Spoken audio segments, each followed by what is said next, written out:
আমি একটু ঘর বারান্দাগুলো একটু গোবর মাটি দেবেছি। সারাদিন অনেক কাজ ছিল, এগুলো ঘর বাড়িগুলো গোবর মাটি দেওয়া হয়নি। আর এই জায়গাটায় কদিন বৃষ্টিতে কতবার গোবর দিতে পারি বলো। এক্ষুনি এই পা দিয়ে চাপে দিচ্ছে এই জায়গাটা, দেখো বাবা ফ্ল্যাট চালিয়ে।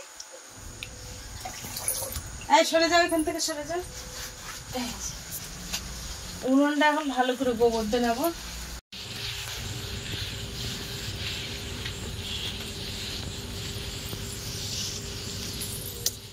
নমস্কার বন্ধুরা, আমি প্রিয়া সুন্দরবন কুকিংয়ে সবাইকে জানাই অনেক অনেক স্বাগত। বন্ধুরা এই যে দেখো সেই নতুন ছিপ নিয়ে চলে এসেছি পুকুরে। আর এই যে দেখো আমাদের চিকু চলে এসেছে, কিন্তু ওরা এখন ভাত খেতে শিখছে। তো দেখা যাক এখন ছিপ খেলি এখানে।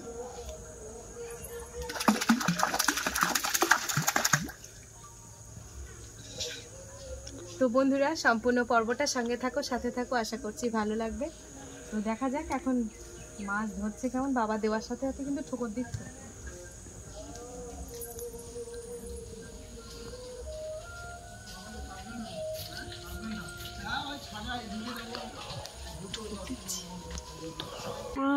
বড় মাছ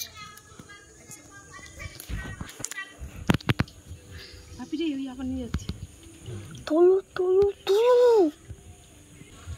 কে এসেছে দেখো, কে এসেছে দেখো। পিকু এসে গেছে, পিকু এসে গেছে।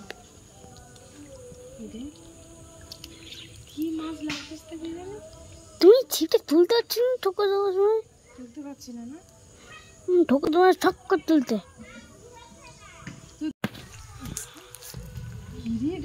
কি মাছ? চারা মাছ মনে হচ্ছে। চারা মাছ ওই জন্যই শুধু চার খাইয়ে চলে যাচ্ছে, দৌড়চ্ছে চার খাইয়ে। মানে চার যত দিচ্ছি সব তত করে এই শালা খাচ্ছে, খাইয়ে দৌড় মারতেছি। একটা বড় মাছ ধরবে কেমন? ওই ওই ওই ওই ওই ওই টানো।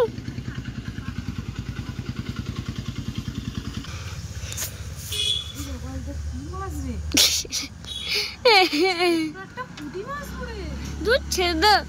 না খাই, এটা দেশি পুঁটি, এটা নেওয়া যাবে না।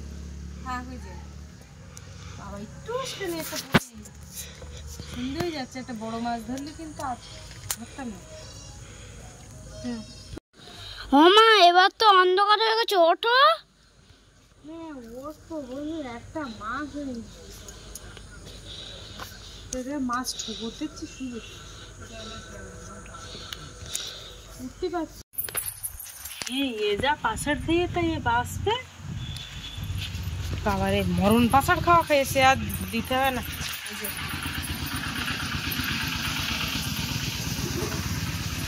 বিড়ালগুলোর জন্য ভেজে দাও।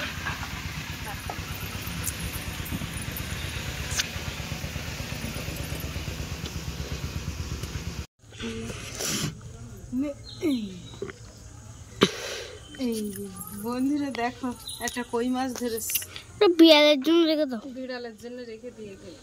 এই আস্তে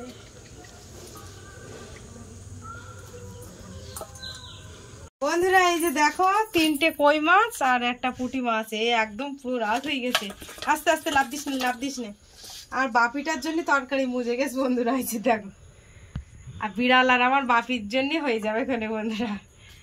তো যাই হোক চলো, অনেকক্ষণ বসে বসে আর কি এই মাছগুলো হলো, এখন কাটতে বসবো। তো যাই, এখন কিছু কাজ বাজ রয়েছে গুছিয়ে নি। বন্ধুরা এখন সন্ধ্যে 7টা বাজে। বাপি ঠাকুর ঘরে গিয়ে পুজো টুজো দিয়ে এসে আমি একটু ঘর বারান্দাগুলো একটু গোবর মাটি দেবেছি। সারাদিন অনেক কাজ ছিল, এগুলো ঘর বাড়িগুলো গোবর মাটি দেওয়া হয়নি।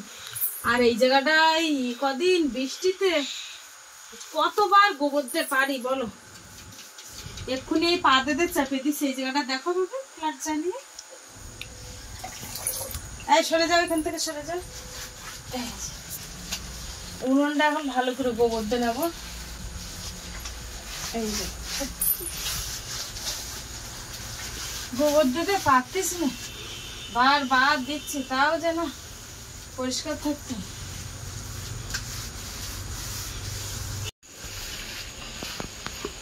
বাবারে সেই বিয়েটা সব ফাঁকা হয়ে গেছে।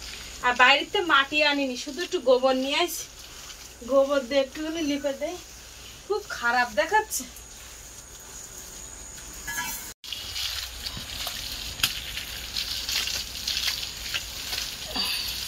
এবার এই কার্পেটের উপর তো ফাইন করে মুছে দেবো একটু পরে, আগে গোবরটা দিয়ে বেরিয়ে যায় নালে।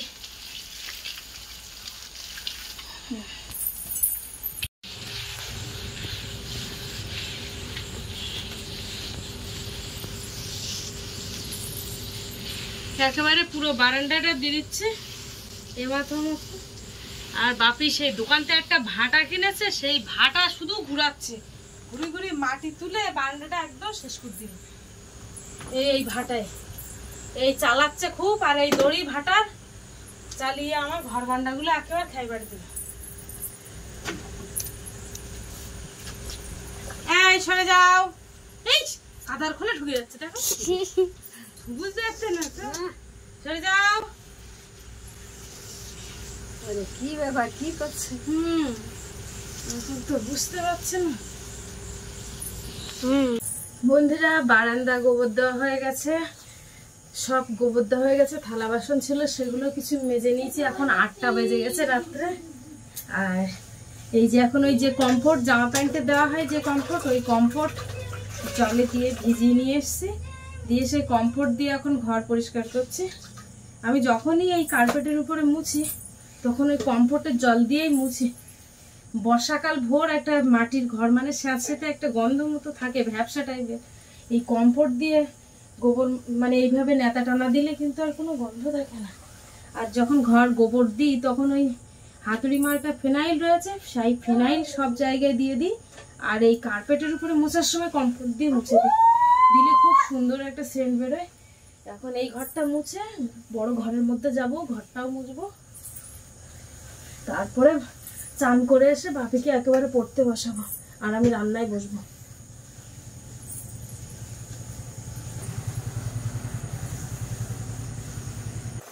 বাপিরে, তোর বইয়ের টেবিলটা রান্নাঘরে নিয়ে যাবি, এখন রান্নাঘরে পাততে হবে না, রান্নাঘরটা শুকনো হোক।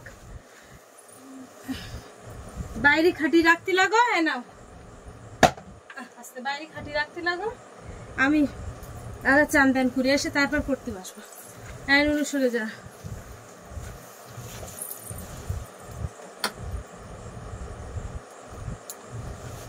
একদম পুরো সান্দান করে ভেজা চুলে রান্নাঘরে চলে এসেছি। এখন এই ভাতটা বসাবো। আর ওদিকে দেখতে পাচ্ছি বাবা চিংড়ি মাছ নিয়ে এসেছে, আর মা আর ওই চিংড়ি মাছ আর ওই মাছগুলো কাটছে। আর আজকে কিন্তু সেই কলা কাটতে যাচ্ছে আজকে। চলো দেখি, রাস্তায় দেখো গান বাজনা নিয়ে আসছে, চলো ঘুরে আসি। এই দেখো রাস্তা দিয়ে আসছে কিন্তু, আর আমার বাপিও চলে এসেছে। বাপি, ওই দেখো রাস্তা দিয়ে আসছে, দেখেছো? প্রত্যেক বছর কলা কাটতে যাওয়ার সময় এরকম বক্স নিয়ে যায় বাড়ির সামনে দিয়ে। আর দেখো আমার বাপি কিন্তু ওই গান আর সহ্য করতে পারছে না, ও কিন্তু হালকা হালকা নাচ করছে ওইখানে। আর মানে গান চললেই বাপি একটু নাচানাচি করতে খুব পছন্দ করে।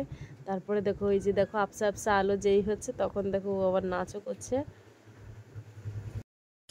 বন্ধুরা প্রত্যেক বছর কিন্তু আমাদের বাড়ির সামনে দিয়ে যায়। আর আমাদের এই দয়াপুরে দুটো দুর্গা পুজো হয় পাশাপাশি, একটা হচ্ছে এই তেঁতুলতলার এই সাইডটায়, আর আরেকটা হচ্ছে দয়াপুর বাজারে। এবছর কিন্তু আমাদের দয়াপুরে দুর্গা পূজা হয় 2 জায়গায়, কালী পূজা হয় 1 জায়গায়, আর লক্ষ্মী পূজার মেলাও 1 জায়গায়, সব পাশাপাশি মেলায় হয়, কিন্তু যাওয়া হয় না খুব একটা। আজকে মেলায় যাব। কোথায় মেলায় যাবে? যাবো ওই মনসা পুজোর মেলা হচ্ছে এখান থেকে প্রায় 5 থেকে 6 কিলোমিটার দূরে, গাড়ি করে যাওয়ার জন্য বাপি খুব ঝামেলা করছে। তা সে আর আমার মেলায় টেলায় খুব একটা ভালো না, না আজকে যেতেই হবে। না গো, সারাদিনটা খুব কষ্ট করেছি, আর এই সবে মাত্র চান করে উঠেছি, এখন 8:30 বেজে গেছে, দুটো রান্না করতে পারলাম না, তোমার পড়াতে পারিনি। তাহলে এখন যাওয়া বললে যা। ওই দেখো ঢাকের আওয়াজ শুনতে পাচ্ছ? ওদিকে ওদিকে ওদিকে, মানে কলাটা কাটতে ওই বক্স নিয়ে আমাদের বাড়ির সামনে দিয়ে গেছে, আর ওই কলা কাটতে গেছে ঠিক ওই ভেতরের রাস্তা দিয়ে, যেদিকে আমি সুরঞ্জনা রিসোর্টের দিকে গিয়েছিলাম ওই দিক থেকে কলা কাটতে গেছে, মানে ওই দিকে, কিন্তু বক্সগুলো এই দিক থেকে নিয়ে গেছে। বন্ধুরা দেখো গোবর মাটি দেওয়ার পরে কি সুন্দর পরিষ্কার হয়ে গেছে, আর পরিষ্কার হলে বেশ ভালো লাগে। আর কত কাঁচাকুচি ছিল সেগুলোও কেচে একদম সব এই জায়গা দিয়ে মেলে দিয়েছি। এখন চিকুকে দুটো দুধ খাওয়াবো, দেখো কিভাবে বোতলটা ধরে নিচ্ছে, দেখো বোতলটা ধরে নিচ্ছে, দেখো ঘুমিয়েছিল, ঘুমিয়েছিল, ওকে ডেকে ডেকে এখন একটু দুধ খাবি দিচ্ছি সন্ধ্যাবেলা 8টার দিকে।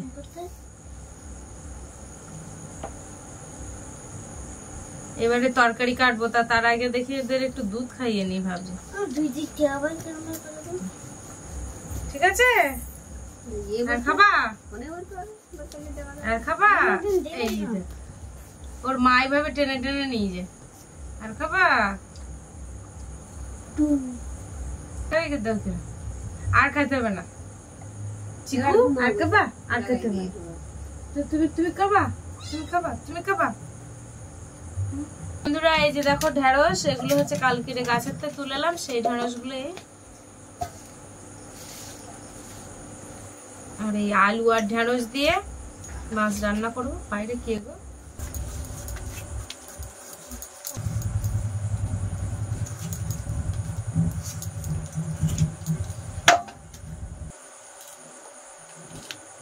একদম কচি কচি ঢেঁড়স, দেখো বন্ধুরা, গাছের একদম কচি ঢেঁড়স।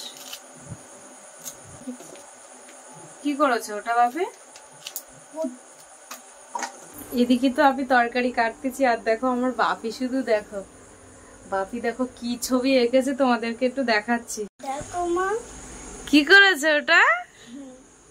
হ্যাঁ, কি ওটা? শুধু শুধু রং দিয়ে ঘাঁচাঘাঁচি করেছো? নিচে রাখো দেখি। আর আমার বাপির কিন্তু একটা দাঁত ভেঙে গেছে, ওর ঠাম্মি দাঁত তুলে দিয়েছে, এই যে দেখো। এটা কিন্তু দেখানো হয়নি তোমাদের। বাবার লেগেছিল? লাগেনি না? আর কোন দাঁতটা নড়ছে একটু দেখাও। ওইটা? আচ্ছা, তাহলে তুমি পড়ে নাও। তুমি এখন রং বের করেছো কেন? দেখো সব রং গুলো বের করেছে, এখনো রং বের করে কি করবা? এখন রং করবা? রং করতে হবে না, তুমি পড়ে নাও, অনেক পড়া আছে বাবা। আর এই যে দেখো টেবিলের তলায় দেখো দুধ খেয়ে শুধু দেখো কোথায় কোথায় ঘুমাচ্ছে, তাই দেখো। হ্যাঁ, কি আঁকা যায়? আমি এখনো মনে মনে ভাবিনি তো যে কি আঁকবা, আমি ভাবি তারপরে বলবো। এই যে দেখো এই উনুনের এইখানটায় গোবর মাটি দিয়েছি, পুরো কালো হয়ে রয়েছে। এই তো আজকের গোবর মাটি দিয়েছি, কালকে তোমাদেরকে দেখাবো শুধু যে এইখানে কি অবস্থা হয়েছে। এই যে দেখো মা চিংড়ি মাছ দিয়েছে, আর এই মাছগুলোও কেটে দিয়েছে, বলছে মাছগুলো সব বাপির দেবে। একটা কাঁকড়া দিয়েছে, এইগুলো সব কিছু, এই সব মাছগুলো দিয়ে একেবারে ঢেঁড়স আর আলু একটু রসা রসা তরকারি করব। তো বন্ধুরা ওই যে ঢেঁড়স আলু মাছ দিয়ে তরকারি করছি, আর ওদিকে আমার বাপি কিন্তু বলছে যে একটু বাঁধাকপি দিয়ে চচ্চড়ি করতে। তা সে আমার আর ভালো লাগছে না এখন, ওই জন্য রাত্রে আমার খুব কষ্ট হচ্ছে, একটু রেস্ট নিতে পারলে যেন ভালো হতো। একটু লবণ হলুদ মাখিয়ে নিই, কড়াইতে তেল দিয়ে দেবো, এগুলো সব একসঙ্গে কড়া গরম হয়ে গেছে।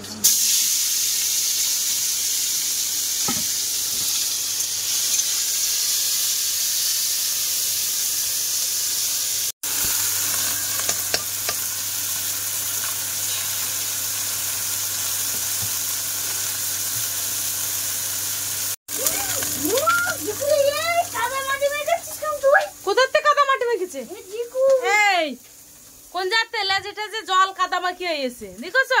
শুধু কাণ্ডটা দেখো। থাক, মারো না, আমাদের মারো না। তো তুমি তোমার যেটা কাজ দিয়েছি সেইটা করো, তুমি সেইটা করো।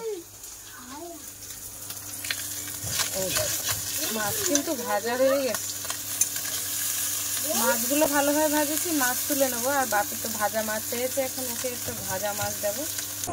কড়াই তেল দিয়ে দিচ্ছি, পেঁয়াজ কুচি আর রসুন থেতো, পেঁয়াজ কুচি আর রসুন থেতো দিয়ে দিলাম।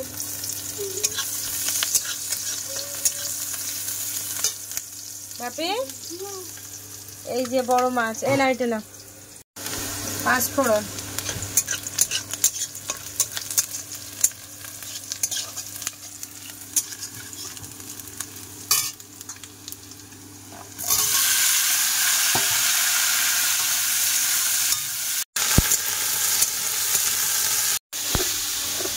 খুব ওখান থেকে বড় মাছটা খাও। হ্যাঁ আচ্ছা, মাছে লবণ হয়েছে নাকি?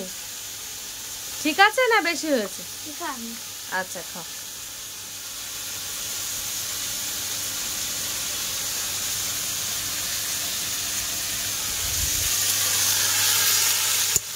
লবণ, হলুদ, লঙ্কা গুঁড়ো, তরকারি সব দিয়েছি, দিয়ে ভালোভাবে কষা করতে।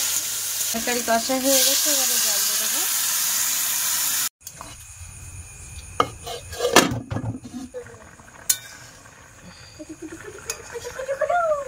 আলুটা সিদ্ধ হয়ে গেছে, মাছগুলো সব দিয়ে দেবো।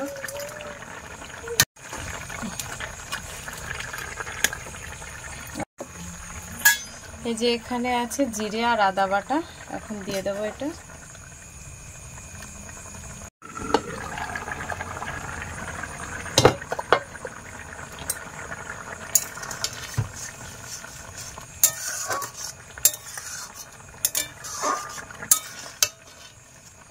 তরকারি রান্না হয়ে গেছে, এবার নামিয়ে দেবো। এই যে খেতে বসেছি। সকালবেলা বাপি ভাত মাখিয়েছিল, বাপের পাতে 2-3 গাল আমার খেতে দিয়েছিল। দুপুরবেলা ও ভাত মাখিয়েছিল, 2-4 গাল আমার দিয়েছিল।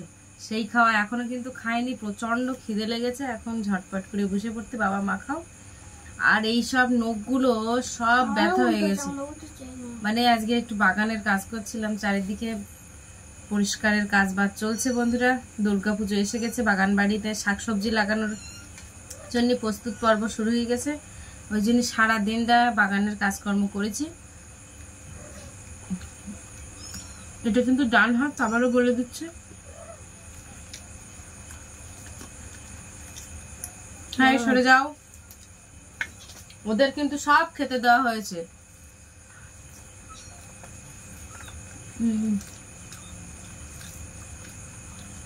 থাকো, কোলে বসবে নাও, খাও বাবা। তো বন্ধুরা, আজকে খাওয়া দাওয়ার পর্বে ভিডিওটা আমি এখানে শেষ করছি। আজকে প্রথম থেকে শেষ পর্যন্ত ভিডিওর পর্বটা তোমাদের কেমন লাগলো কমেন্টের মাধ্যমে জানাবে। আর ভালো লাগলে লাইক কমেন্ট শেয়ার করবে। তো চ্যানেলে নতুন হয়ে থাকলে অবশ্যই চ্যানেলটিকে সাবস্ক্রাইব করে সবাই সঙ্গে থাকবে। আজকের মতো এই পর্যন্ত, দেখা হচ্ছে পরবর্তী ভিডিওতে। এতক্ষণে আমাদের সঙ্গে থাকার জন্য অনেক অনেক ধন্যবাদ। সবাই ভালো থাকবে, সুস্থ থাকবে আর আমাদের ভিডিও দেখতে থাকবে। শুভরাত্রি।